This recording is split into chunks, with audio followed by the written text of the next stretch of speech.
Hello, I'm Steve Ashkin, and today is Earth Day.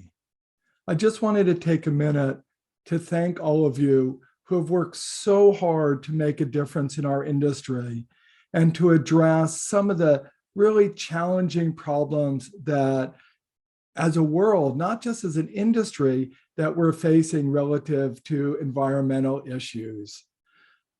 For many of us, we've forgotten that, pre-1970, there were no laws in place that protected our water, our air.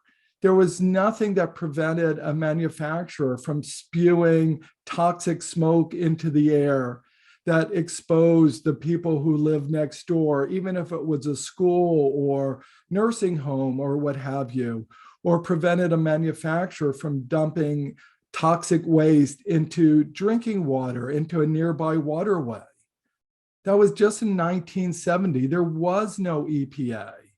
So we've come a long way. And I'm especially very proud of what the cleaning industry has done. And I don't want people to think that, the cleaning industry is the major cause of environmental problems, because that's just not true. But at the same time, we are a huge industry, and what we do matters. So on this Earth Day, let's take a moment to just reflect on what we've accomplished and where we're going, and to feel proud about what the cleaning industry really has accomplished. So thank you all for everything that you've done, what you're doing, and what we can do into the future.